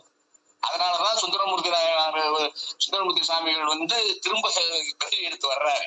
அதனால வேலையை ரொம்ப எளிதாக்கிட்டு மிகவும் எளிதாக்கி விட்டு இல்ல இங்க மாபாடியத்தை பேசல உங்கள்ட்ட என்ன சொல்ல முடியும். நீங்க நினைச்சத பேசல இல்ல. இப்ப இதுல புத்தி தத்துவத்துல வினைகள் பதிவா இருக்கு. இப்ப நீங்க சொன்ன சார், ஆனா ஒரு சின்ன இது, அதாவது நீங்க இந்த இது எடுத்து பிராரத்தத்துல வர்ற வினையை ஆகாமியத்தையும் அனுபவிக்கலாங்கிறீங்க. அதுதான் கொஞ்சம் அதுதான் பாக்கியெல்லாம் நீங்க சொல்றது கரெக்ட் தான். இப்ப எப்படின்னா ஒரு ஆன்மா எப்ப இறைவனுடன் கலக்கம்னு சொன்னா வினைகள் அழியணுங்கிறாங்க. அப்ப சஞ்சீவி வினையை நீங்க சொல்றதை புரிந்து கொண்டு நான் திரும்பவும் அதற்கு நான் சொல்றேன். அதுக்கு ஏற்புடையதா இருந்தா இப்ப பிராரத்த வினைங்கிறது என்னன்னாக்கா, ஏற்கனவே செய்த சஞ்சித வினைகளில் இருந்து ஒரு தொகுப்பை எடுத்து இறைவன் இந்த பிறவியில் இதை நீ அனுபவி என்று கொடுக்கின்றான். அப்படி இத அனுபவின்னு கொடுக்கிறப்ப எந்தெந்த வினைகள் எல்லாம் அனுபவிக்கப்படுகின்றதோ அந்த வினைகளுக்கு பிராரத்தம் என்று பெயர். இப்படி இருக்கையே என்னுடைய புதிய ஒரு கேள்வி என்னவென்றால், ஒரு உயிரானது இந்த பிறவியில் செய்த ஒரு வினை உட்படி ஆகாமியத்தில் கொண்டு போய் சேர்க்கப்பட வேண்டும். ஆகாமியத்திலே அது சேர்க்கப்பட வேண்டிய அந்த சூழ்நிலையில் இறைவன் அந்த செயலை, அந்த வினையினுடைய பலனை இந்த பிறவியிலேயே அந்த உயிருக்கு அனுபவிக்க வேண்டும் என்று சொல்கின்ற பொழுது, அப்படி அந்த உயிர் அதை அனுபவித்து விட்டால் அதுவும் பிராரத்த வினைக்கு தானே வர வேண்டும். இதுதான் என்னுடைய கருத்தினுடைய பைபிள் சித்தாந்தம் சொல்வது என்னவென்றால், இந்த பிறவியில் செய்யக்கூடிய அனைத்து வினைகளும் ஆகாமியம் என்ற ஒரு தலைப்பிலே அடுத்த பிறவிக்கு கொண்டு சேர்க்கப்படும் என்று சொல்கின்றது. அதிலே எனக்கு எந்த விதமான ஒரு மாற்று கருத்தும் கிடையாது. ஆனால் என்னுடைய கேள்வி என்னவென்றால், எந்த ஒரு வினையானது சங்கீதத்திலிருந்து கொண்டு வரப்பட்டு இந்த பிறவியில் அனுபவிக்க வேண்டும் என்று சொல்லப்படுகின்ற பிராரத்த வினைகளோடு இந்த பிறவியில் செய்கிற அந்த ஒரு வினையினுடைய பலனையும் சேர்த்து அனுபவிக்க வேண்டிய ஒரு கட்டாயம், ஒரு சூழ்நிலை உண்டாகின்றதோ, அப்படி உண்டாகின்ற பொழுது அந்த வினையையும் பிராரத்த வினையில் தானே நாம் கேட்க வேண்டும் ஒரு நிமிஷம் ஐயா. அதை நான் ஒரு புரியுற மாதிரி ஒரு சின்ன உதாரணத்தை சொல்லிடுறேங்க ஐயா. சுந்தரமூர்த்தி சுவாமிகளுக்கு வந்து ஒரு பிரார்த்தம் போட்டு அனுப்புறாரு, கொஞ்சோண்டு இதை போட்டு அனுப்புறாரு. ஆனா அவர் இங்க வந்து செய்கின்ற போது என்ன பண்றாரு, சத்தியத்தை மீறினாருன்னு சொல்லி அவருக்கு கண்ணு போயிடுச்சது. அது சத்தியத்தை மீறினாருங்கிறது பிராரத்த வினைக்கு அவர் செய்த எதிர்வினை. அதனுடைய பலன் வந்து நமக்கு ஆகாமியத்துல போய் சஞ்சீதத்துல போய் தான் கலக்கணும்னு அவசியம் இல்ல. அவருடைய லிஸ்ட் கிளியரா இருந்தது. அதனால அந்த மாதிரி இருக்கிறவங்களுக்கு இமிடியேட்டா கொடுத்து அதையும் பிராரத்தமா முடிச்சு விடுவாரு. நமக்கு லிஸ்ட் பெருசா இருந்துச்சுன்னா அது வந்து பின்னாடி தான் போய் சேர்ந்தாகணும். இதுதான் என்னுடைய புரிதலாக இருக்கு. குழந்தைராஜ் ஐயா, உங்களுடைய கருத்தை சொல்லுங்க. ஐயா, நீங்க சொல்றது கரெக்ட் தான். அதாவது நீங்க சொன்ன சுந்தரமூர்த்தி சாமிகள் உதாரணம் வந்து ஐயா சொன்னதுக்கு ஏற்பு. இப்ப நீங்க சொல்றது மாதிரி உங்களுக்கு பணி தொகுப்பு நிறைய இருக்கு. இப்ப உங்களுக்கு அஷ்டாங்க யோகம், முதல்ல யமம், நியமம், நன்றாற்றல், தீரகற்றல். யாரு ஒருத்தன் அஷ்டாங்க யோகத்துல இருக்கிறவன் நன்றாற்றல் தீரகற்றல் பண்ணிட்டானா அவனுக்கு ஆகாமியம் வராது. இப்ப பிராரத்தத்தை தான் அனுபவிச்சாகணும். இப்ப ரமணர் வந்து கடைசி நேரத்துல வியாதியோட கஷ்டப்பட்டாருன்னா அவருடைய பிராரத்த வினையை அவர் அனுபவிக்கணும். இப்ப என்ன சொல்றாங்கன்னா, உங்களுக்கு வந்து இந்த பிறவியில நீங்க வந்து நீதி நெறியோட அஷ்டாங்க யோகத்தோட இருந்தீங்கன்னா ஆகாமியம் வராது. பிராரத்தம் அனுபவிச்சே தீரணும். சஞ்சீதத்தை வந்து இறைவன் வந்து எப்படி வித்தை வந்து வறுக்கிறானோ அத மாதிரி வருத்துவான். அதான் தத்துவம். அதனால நீங்க சொல்றதுல வந்து நான் பெரிய மாறுபட்ட கருத்து நான் ஒரு சொல்லல. அதான் சார், அதாவது இது வந்து பேசிக். இப்ப நீங்க சைவ சித்தாந்தம்னா இன்னும் பயந்துட்டு இருக்கிறாங்க. எனக்கு ஒரு ரொம்ப மகிழ்ச்சியானது என்னன்னு கேட்டீங்கன்னா, சாதாரண ஆளுகளுக்கு தெரியுதுன்னு சொல்லிட்டு இப்ப நான் ஒரு மாதிரி கொஞ்சம் டீப்பா போயிட்டு இருக்கிறதுனால இப்ப ஒரு இலங்கை ஜெயராஜ் இதெல்லாம் கேட்கறதுனால ஓரளவு நமக்கு தெரியுது. இப்ப நீங்க மாபாடியத்துக்கு போயிட்டீங்க, அதுல வந்து எல்லாமே இருக்கு. அதுல ஒண்ணும் இல்லை, நீங்க ஒண்ணும் மாறுபட்டெல்லாம் ஒண்ணும் இல்லை. அதை பிராக்டிக்கலா சொல்றீங்க, அதுல ஒண்ணும் நமக்கு ஒண்ணும் பிரச்சனை இல்லை. வினையை பொறுத்தவரையிலையும் வினையை அனுபவித்தே தீரணும். அந்த முதல்ல ஒண்ணு சொன்னீங்க பாருங்க, இந்த அப்பா செஞ்சது பிள்ளை செஞ்சதெல்லாம் கரெக்ட் தான். அந்த மாதிரி எல்லாம் ஒண்ணும் இல்லை. ஆனா வந்து நமக்கு பிறவி வரையில இந்த உடல் எடுத்து வரையில உடல்ல அந்த கேரக்டர் இருக்கும். ஆன்மாவுக்கு வந்து அந்த வினை வராது. உடல் எடுத்து வரையில மட்டும் குணநலன்கள் அந்த ஹெரிடிட்டியா வரும் ஒழிய, இந்த ஆன்மா வந்து பக்குவப்பட்ட ஆன்மா இந்த உடல் வந்தா இதை மீறி வந்துருவோம். இப்ப என் உடல் வழியாக எனக்கு சில ஜெனட்டிக்கல் கேரக்டர் இருக்கும்.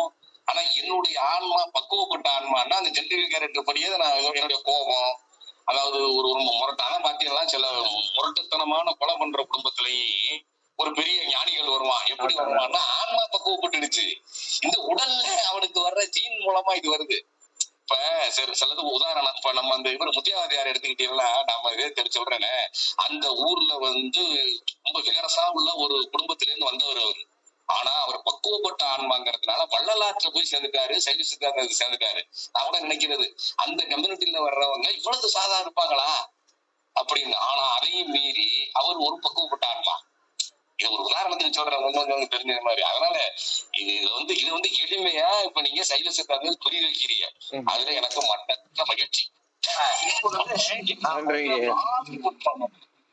ஆதி உற்பவம், உணர் உற்பவம், இத பார்த்தோம்னா இந்த இது முடியுது, இந்த நிகழ்ச்சி முடியுது. நன்றிங்க குழந்தைராஜ் ஐயா, நன்றிங்க. ரொம்ப வாழ்த்துக்கள். எனக்கு நான் இன்னைக்கு ரொம்ப மெனக்கெட்டு பல வேலைகளை விட்டுட்டு ஐயா சொற்பொழிவு கேட்க வந்தேன். கேளுங்க, உங்க கருத்தை சொல்லுங்க. ஆதி உற்பவம், உணர் உற்பவம் பத்தி ஒரு அந்த 10 நிமிஷத்துல முடிக்கணும். அதையும் கேளுங்க.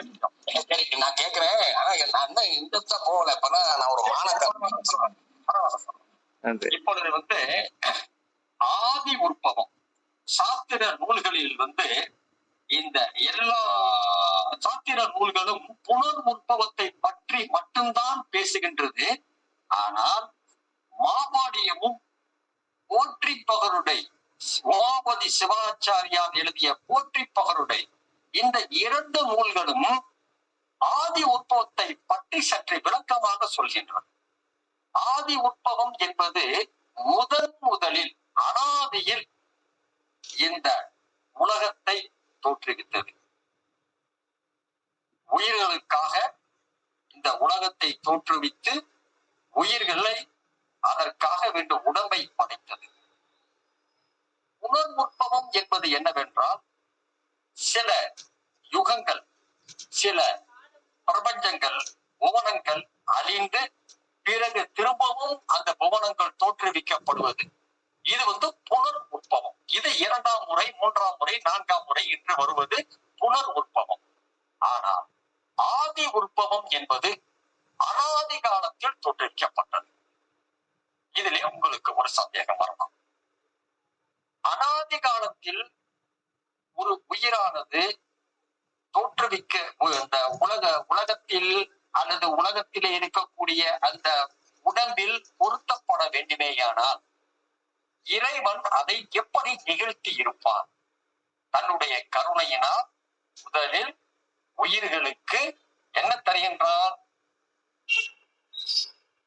3 விதமான உடம்புகள். அந்த ஒரு அம்மா முன்னாடி சொன்னாங்க, எனக்கு ஞாபகம் இல்லை. காரண சரீரம், கஞ்சுக சரீரம், குண சரீரம், அதற்கு அடுத்த 3 சூட்சும சரீரம் என்று 4 விதமான சரீரங்களை முதலில் உயிர்களுக்கு இறைவன் கொடுக்கின்றான். இதிலே காரண சரீரம், கஞ்சுக சரீரம், குண சரீரம் பற்றி நாம் உள்ளே சென்று பார்ப்போமேயானால் அது ஒரு சித்தாந்த ஆசிரியருக்கு வேண்டுமானால் உபயோகமாக இருக்கலாம். சைவ சித்தாந்தத்திலே PhD செய்ய போகின்ற ஒருவருக்கு வேண்டுமானால் உபயோகமாக இருக்கலாம். நாம் இது போன்ற சற்று எளிய முறையில் சொல்ல வேண்டுமேயானால் முதல் கட்ட நிலையிலே இருக்கக்கூடிய அடியார்களுக்கு சொல்ல வேண்டுமேயானால் நாம் அதை 3ஐயும் எடுத்துவிட்டு அந்த 4வதாக இருக்கக்கூடிய சூட்சும சரீரத்திற்கு வருவோம். சூட்சும சரீரம்ங்கிறது என்ன? சூட்சும சரீரம் என்றால் இறைவனானவன் அந்த சரீரத்திற்கு அந்த உயிரை பொருத்தி அதிலே அந்த கரணங்களை முதலில் பொருத்துகின்றார். அந்த கரணங்கள் 4: மனம், சித்தம், புத்தி, ஆங்காரம். இதிலே சித்தம் என்பது என்ன? மனதினுடைய விருத்தி. மனம் என்று சொன்னாலே அதனுடைய ஒரு வளர்ச்சி அடைந்த, விருத்தி அடைந்த நிலைதான் சித்தம். ஆகவே இங்கு இறைவன் சித்தம் என்ற ஒரு தத்துவத்தை எடுத்து மனம், புத்தி, அகங்காரம் என்று 3 விதமான தத்துவங்களை முதலில் அந்த சூட்சும சரீரத்திற்கு கொடுக்கின்றார். அதற்கு பிறகு மனமானது தனித்து இயங்க முடியாது. எதையாவது விரும்ப வேண்டும், எதையாவது பற்ற வேண்டும், எதையாவது அது நினைத்து அந்த செயலிலே ருசிக்க வேண்டும், பார்க்க வேண்டும், கேட்க வேண்டும். இப்படியெல்லாம் செய்ய வேண்டுமேயானால் அதற்கு தன்மாத்திரைகள் தேவை. தன்மாத்திரைகள் உங்களுக்கு தெரியும், 5: ஓசை, ஊறு, ஒளி, சுவை, நாற்றம் அல்லது மனம். இப்படி 5 விதமான தன்மாத்திரைகள். இந்த 5 விதமான தன்மாத்திரைகளையும் 3 விதமான அந்த கரணங்களையும் சேர்த்து அந்த சூட்சும சரீரத்திற்கு கொடுக்கின்றார். இதைதான் நாம் குறியிட்ட சரீரம் என்று சொல்கின்றோம். முதலில் ஒரு உயிருக்கு கொடுக்கப்படுவது இந்த குறியிட்ட சரீரம் அல்லது சூட்சும சரீரம். இந்த சூட்சும சரீரம் கொடுத்த உடனேயே மனதானது தன்மாத்திரைகளை கொண்டு ஏதாவது விரும்ப ஆரம்பிக்கும், பற்ற ஆரம்பிக்கும். இதுதான் ஆன்மா செய்த முதல் செயல். அடியார் மக்கள் இதை தெரிந்து கொள்ள வேண்டும். ஆன்மா இறைவன் செய்த முதல் செயல் இந்த உயிர்களுக்கு ஆணவத்திலிருந்து விடுதலையை கொடுத்து தன்னுடைய திருவடிக்கு கொண்டு வர வேண்டும் என்ற விருப்பம் அனாதியில் செய்யப்பட்ட செயல். அது இறைவனுடைய செயல். உயிர்களுடைய முதல் செயல் என்ன? குறியிட்ட சரீரம் தனக்கு கிடைத்த பிறகு மனதினால் அது தன்மாத்திரைகளின் துணை கொண்டு எதையாவது பார்க்க வேண்டும், பற்ற வேண்டும், ருசிக்க வேண்டும், உகர வேண்டும் என்று மனம் செயல்பட, அப்பொழுதுதான் மனம் செயல்படும். பெரியோர்கள் பேசுகின்ற பொழுது சொல்வார்கள் அல்லவா, மனதினாலும் மொழியினாலும் மெய்யினாலும் வணங்கிக் கொண்டு நான் என்னுடைய உரையை ஆரம்பிக்கின்றேன் என்று. இதே போல இந்த மனம் செயல்பட ஆரம்பிக்கும். இதுதான் ஆன்மா செய்கின்ற முதல் காரியம். அப்படி செயல்பட ஆரம்பித்த உடனேயே அந்த செயலுக்கு தகுந்தவாறு இறைவன் அதற்கு உரிய தூள தேகத்தை, தூள உடம்பினை கொடுப்பான். இதுதாங்க உயிர்கள் முதலில் தேகத்தை எப்படி பெற்றது, இந்த உலகத்திற்கு எப்படி வந்தது என்பதை சாத்திர நூல்கள் சொல்லுகின்றன. குறியிட்ட சரீரத்திலே 8 விதமான தத்துவங்களோடு அதற்கு பிறகு அதற்கு தூள தேகம் கிடைத்து அந்த தூள தேகத்தின் மூலமாக இந்த உலகத்திலே ஒரு பிறப்பெடுக்கின்றது. இங்கு ஒரு கேள்வி என்னுடைய மனதில் எழுந்தது. பல சித்தாந்த அறிஞர்களிடம் இந்த கேள்வியினை கேட்டு எனக்கு பதில் கிடைக்கவில்லை.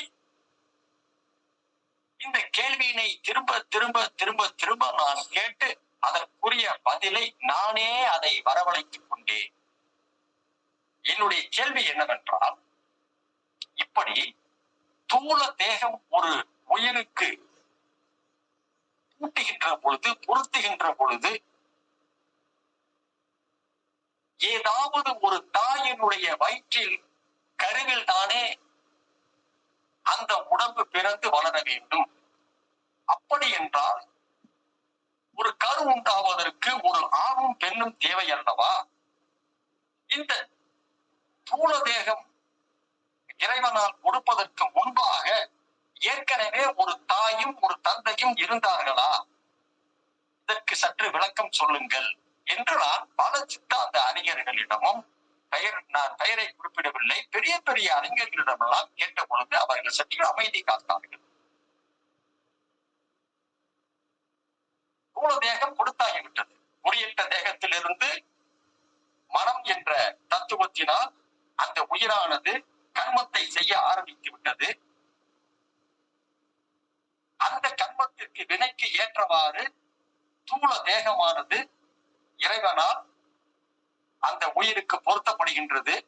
அப்படி பொருத்தப்படுகின்ற அந்த தேகம் எந்த கருவினில் இருந்து வந்தது, எந்த தாய் தந்தையிடம் இருந்து வந்தது என்ற ஒரு கேள்வியை கேட்ட பொழுது அதற்கு பதில் கிடைக்கவில்லை. அதையும் திரும்பி மாபாடியத்தில் இருந்து பார்க்கின்ற பொழுது சிவஞான முனிவர் அற்புதமான அந்த விளக்கத்தை அதிலே கொடுக்கின்றார். திருவாசக வரியின் மூலமாக, விச்சதின்றியே விளைவு செய்குவாய், விண்ணும் மன்னமும் யாவையும் வைத்து வாங்குவாய். இதற்கு என்ன அர்த்தம்? விதையே இல்லாமல் ஒரு மரத்தை உண்டாக்குகின்றார். கோழியில் இருந்து முட்டை வந்ததா, முட்டையில் இருந்து கோழி வந்ததா என்ற ஒரு கேள்விக்கு சைவ சித்தாந்தம் அற்புதமான பதில் சொல்கின்றது. கோழிதான் முதலில் வந்தது. அந்த கோழியை அப்படியே படைத்தவன் இறைவன், அந்த ஆற்றல் உடையவன் இறைவன். அதற்கு பிறகு முட்டை வந்திருக்கலாம். அதே போலதான் விதையே இல்லாமல் ஆணும் பெண்ணும் ஒரு கருவினில், ஆணும் பெண்ணும் கூடி ஒரு கருவினில் ஒரு உடல், ஒரு உயிர் அதிலே பொருத்தப்பட்டு ஒரு உடம்பு வர வேண்டுமேயானால் அதற்கு இறைவன் புனர் உற்பவத்தில் வேண்டுமானால் செய்திருக்கலாம். ஆதி உற்பவத்தில் அந்த தூள தேகத்தை அப்படியே இறைவன் படைத்திருக்க வேண்டும் என்பதை தன்னுடைய கருத்தாக சிவஞான முனிவர் பதிவு செய்கின்றார். அதை எதன் மூலமாக என்றால் திருவாசகத்தின் உதவியோடு பதிவு செய்கின்றார். இதுதான் ஆதி உற்பவம். இந்த ஆதி உற்பவத்திலே அந்த உயிரானது உடம்புடன் சேர்ந்த பிறகு அது தான் ஆற்றுகின்ற வினைகளுக்கு தகுந்தவாறு திரும்ப திரும்ப திரும்ப திரும்ப பிறவிகளை எடுத்து ஒரு காலகட்டத்திலே அது இருவினை ஒப்பு, பலபரிமாகம், பிரேதான சக்தியானது அருள் சக்தியாக மாறுகின்ற சக்தி நிவாதம், இது மூன்றும் நிகழ்ந்து கடைசியில் இறைவனுடைய திருவடிக்கு சென்று அந்த உயிரானது முக்தி நிலையை அடைகின்றது. இதைத்தான் இந்த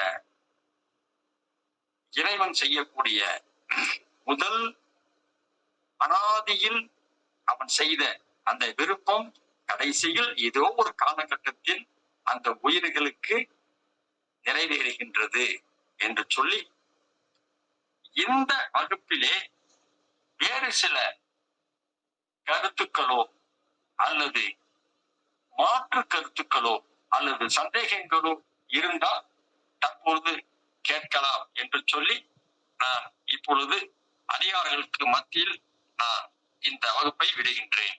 சரவண ஐயா, யாருக்கு என்ன சந்தேகம் இருந்தாலும் தயவு செய்து கேட்குமாறு கேட்டுக்கொள்கின்றேன்.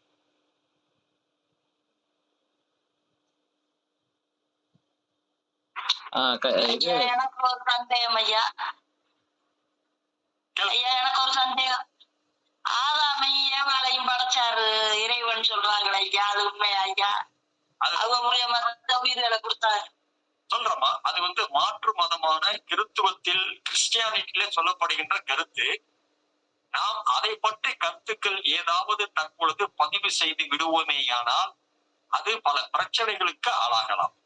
ஆனால் சைவ சித்தாந்தம் சொல்வது என்னவென்றால், குறியிட்ட சரீரத்திலிருந்து மூல சரீரத்தை கொடுத்து இந்த